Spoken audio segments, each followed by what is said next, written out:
आजकल वो लोग इज्तिमा कराने के चक्कर में लोगों को घर घर मोहल्ले मोहल्ले में आते, ऑटो की लाइन में आए, होटलों की लाइन में आए, मार्केट की लाइन में आए, तरकारी मार्केट, मटन मार्केट, बड़े छोटे फुरेशियों के पास जाना, लोगों को जाकर दीन के नाम पर उनके चेहरों को दाढ़ी सजाने पर मजबूर करके दिलों से ईमान छीनने की ये तबलीगी जमात और ये अहले हदीस वाले पूरी कोशिश करे हमारे भोले भाले मुसलमान इनके जाहिरी दाढ़ी, इनकी जाहिरी झुब्बे, इनके जाहिरी अदाओं को देखकर उनकी बातों में फरेबता हो रहे हैं। आइए मैं उनके अकायद चाहे आपके सामने रखूंगा। यहां तो रसूलुल्लाह ने पहले ही कह दिया कि मेरी उम्मत में 73 फिरके होंगे, 72 जहन्नम में जाएंगे। अब जितने जहन्नम में जाने वाले हैं ना, वो कौन है मालूम है? वो काफिरों के बारे में नहीं बोले हुजूर, यहूदियों के बारे में नहीं बोले हुजूर, नसरानी के बारे में नहीं बोले हुजूर, किसके बारे में बोले? ये लोग भी कलमा पढ़ने वाले होंगे, मुसलमान कहेंगे अपने आप को, ऐसे लोग होंगे इनके दामे फरेब में मत आना, ये लोग वो लोग होंगे। अब आगे आपको हदीसों में बताया जाएगा, मैं एक तफसील गुफ्तगू करूंगा, फैसला आपको करना है। किसी भी तबलीगी जमात का कोई भी फर्द अगर आपको उनके इज्तिमा की दावत दे तो कभी उनके इज्तिमा में कदम मत रखना, तबलीगी जमात वालों के इज्तिमा में कदम मत रखना, अहले हदीस की सोबत से बचना। इसलिए ये ईमान के लुटेरे हैं, इनके इज्तिमा में ना नाते मुस्तफा होती है, ना अजमत मुस्तफा होती है, ना अहले बैत की मर्तबे बताए जाते हैं, ना गौस ख्वाजा का डंका बजता है, ना वहां तुम्हारे को गौस आजम की शान और करामतों का जिक्र नहीं मिलता, इमाम हुसैन की करामत का जिक्र नहीं मिलता, वहां औलिया की अजमत नहीं बताई जाती है। खुदा मुसलमानों, जिनका अकीदा ही सही नहीं हो उनकी सोबत में बैठकर अपने ईमान को बर्बाद मत करो, अपने ईमान को बचाओ, चाहे कितना भी मजमा क्यों ना जमा करे, तुम उन मजमे को देखकर गुमराह मत होना, क्योंकि मजमा यजीद भी जमा कराया था, 22,000 की फौजों को लाकर करबला में खड़ा कर दिया था, मगर हुसैन के पास फौज ही नहीं, लश्कर नहीं था, तादाद कम थी, मगर अल्लाह हुसैन की तरफ था, यजीदियों की तरफ नहीं। पता ये चला जो हुसैनी होते हैं वो तादाद में कम होते हैं मगर हक पर होते हैं, मगर हक पर होते हैं। खुदारा इनकी जमातों में जाने से बचो। मैं इसलिए कह रहा हूं कि तो हमें मालूम नहीं है, भोले भाले हैं। आपको मालूम है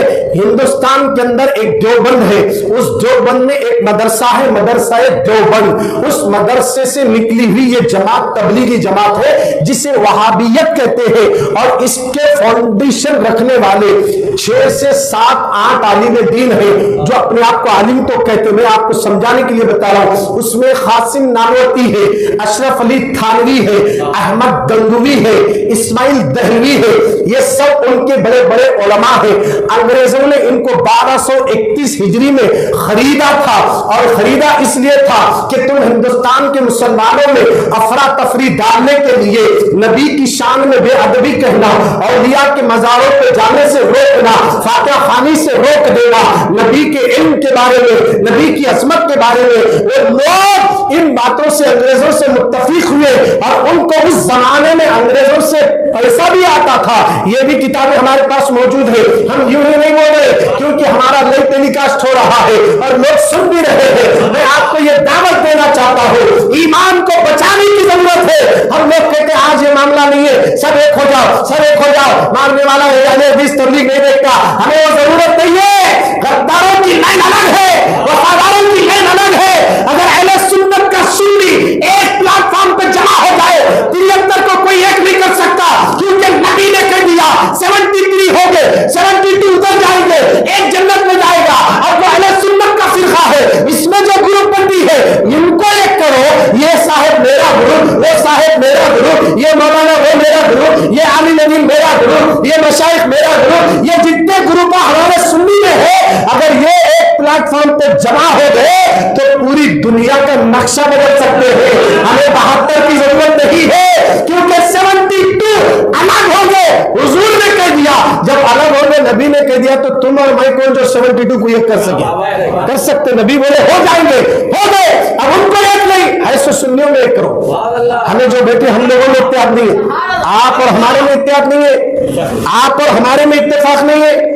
हम लोगों एक होना, हमारे अंदर इत्तेहाद आना, हमारे अंदर इत्तेफाक आना, बात सही है। मोहम्मद है तो सब है, ये तय कर लो, एक हो जाओ। हमारे नबी है तो सब है। अल्लाह बनाया दुनिया उनके वास्ते, और दुनिया खत्म भी होगी उन्हीं के सदक़े में होगी, और क़यामत का मैदान होगा उन्हीं के लिए लगाया जाएगा। फिर बात आगे तो अर्ज कर दे रहा हो, अल्लाह के नबी ने कहा, जिल्द अव्वल सफ़ा नंबर 30 सतर नंबर 15 16 मिशका शरीफ की हदीस है। हमारे और आपके नबी ने कहा, बनी इस्राइल 72 फिरकों में बढ़ गई थी, मेरी उम्मत 73 फिरकों में बढ़ जाएगी। एक फिरका जन्नत में जाएगा, 72 दोज़ख में जाएंगे। और साहबा ने पूछा, या रसूल अल्लाह, जन्नत में फिरका जो जाने वाला है उसकी पहचान क्या है? तो नबी ने कहा, मा अना अलैहि व अस्हाबी, जो मेरे और मेरे साहबा के तरीके पर है वही जमात जन्नत में जाएगी। अब अंगूठा चुनना ये साहबा का तरीका है, और नबी के पसीने को खुशबू कहकर मानना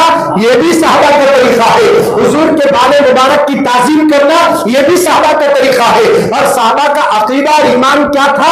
हमारे नबी का जिस्म का साया जमीन पर नहीं पड़ता, ये हमारा भी अकीदा है। मोहब्बत से बोले सुभान अल्लाह। हमारे नबी जब धूप में ठहरते ना, तो धूप में ठहरे तो हमारा तुम्हारा साया गिरता, मगर नबी का नहीं गिरता। ये तबलीग जमात वाले नहीं मानते, मगर सुन्नी मानते हैं। अब हुजूर क्या बोले, जो साहबा के तरीके पर है वही जन्नत में जाएंगे। तो हम है साहबा के तरीके, हम फखर से बोल सकते हम है साहबा के तरीके को। ये लोग कितने इज्तिमा करें तो भी इनके इज्तिमा में आप देखे होंगे, वहां हुजूर की शान नहीं बताती, नबी के पसीने की खुशबू का जिक्र करेंगे, हुजूर के दुरूद ताज के बारे में बोलेंगे, सरकार के अमामे के बारे में बोलेंगे, सरकार के दंदाने मुबारक के बारे में बोलेंगे।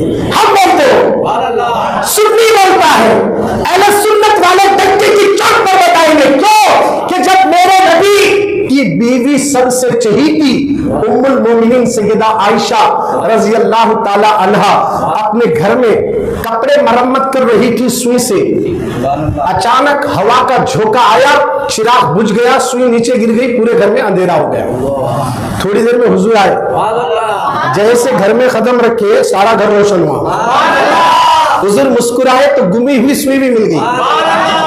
जिसके तस्कीर से रोते हुए हंस पड़े, जिसकी तस्कीर से रोते हुए हंस पड़े, उस तबस्सुम की आदत पे लाखों सलाम। हमारे नबी मुस्कुराते ना, रोते हुए भी हंस पड़ते हैं। सरकार मुस्कुराए, पूरा घर रोशन हुआ।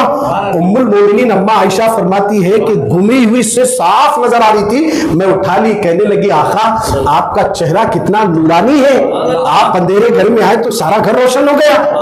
ये देखिए आयशा का अकीदा है, नबी नूर है, नबी नूर है। आयशा कहती है, आका आपका चेहरा कितना नूरानी है, आप आए सारे घर में रोशनी आ गई। हुजूर ने कहा, आयशा कल क़यामत के दिन मेरे दीदार से कुछ लोग महरूम होंगे, बदबख्त है वो लोग। उम्मुल मोमिनीन आयशा ने कहा, आका आपके दीदार से महरूम रहेंगे, आपकी ज़ियारत से महरूम रहेंगे, कौन है वो लोग? आका ने कहा, जो मेरा नाम सुनकर मुझ पर दुरूद नहीं पढ़ेंगे ना, वो क़यामत में मेरी ज़ियारत से महरूम रहेंगे, मेरी दीदार से महरूम रहेंगे। सल्लल्लाहु अलैहि वसल्लम के एक बार दुरूद शरीफ पढ़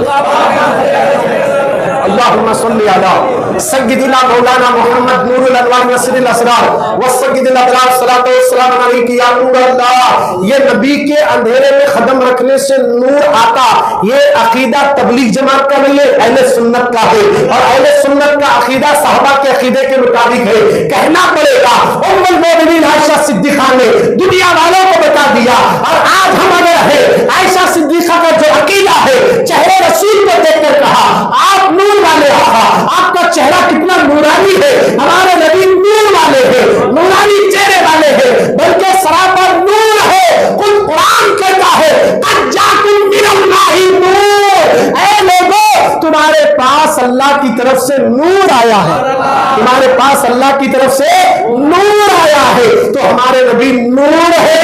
ये अकीदा तबलीग जमात वालों का नहीं है, अहले हदीस का नहीं है, सुन्नियों का है। और यही अकीदा साहबा का भी है। और जो साहबा का अकीदा है, हमारे नबी नूर भी है, बशर भी है। बशर है तो सैयदुल बशर है, नूरी बशर है। जो साहबा का अकीदा है वही अकीदा लोहार वाली मस्जिद में आने वाले सारे सुन्नी मुसलमानों का है। मुत्तहिदा है। अब इससे हमें कंफर्म हो गया, हुजूर बोले मा अना अलैहि व असहाबी, जो मेरे और मेरे साहबा के तरीके पर है वही जमात जन्नत में जाएगी। अब